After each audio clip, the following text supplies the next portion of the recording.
mata ko.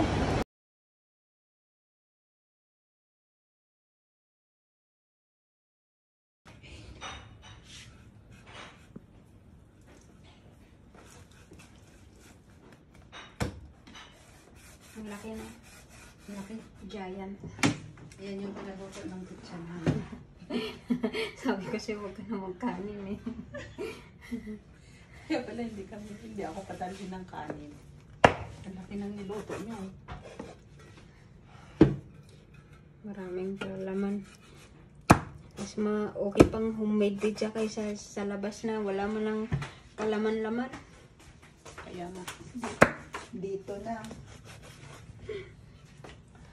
Hello guys, everyone. O ayan, ang aming dinner. Pitsa-pitsa lang, kahit nagbabagyo. Kahit nagbabagyo, pitsa-pitsa lang. Ang tindi talaga ng aming chef cook. Oy, ayan, si chef cook. Bagong ligo pa yan, ha? Ayan. Ayan. Oh. Wow. Hindi tinipid sa ingredients yun. Talagang hindi tipid.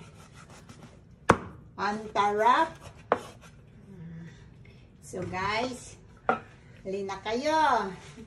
Kain na. Ayan. Serve na natin, ha.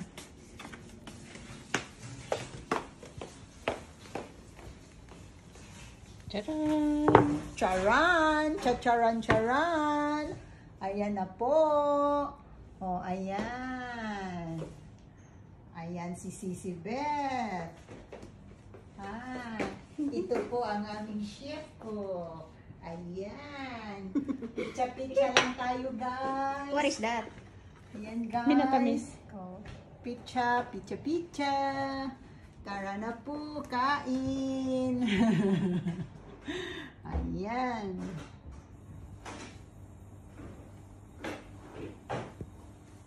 So guys, kain na po tayo sa ating pizza. Ayan. Patungan ko nila makulit. Yan lang po. Yan lang. And thank you very much, guys. Mayroon na kaming masarap na hapunan. Wow, ang sarap. Kain tayo!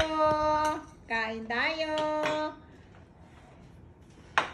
Kain tayo, mga ka-Berks.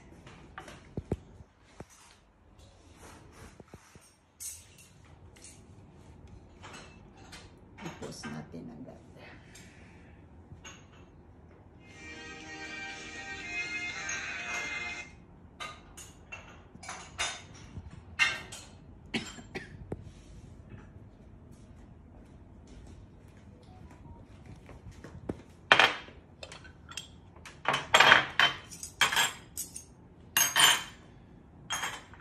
Let's eat!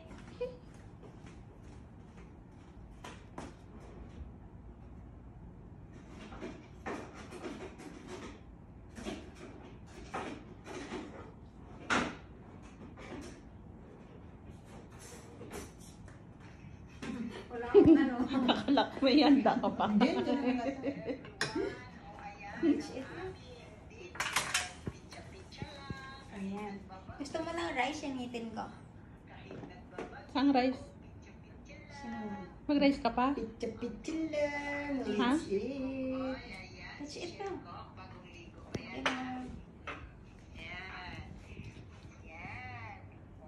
Kala matsagra siya kahit na maulan.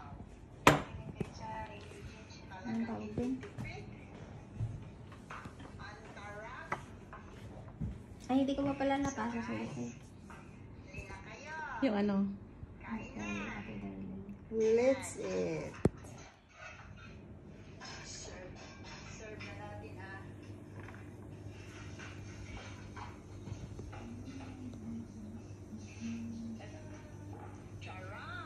Napasa ko na sa'yo.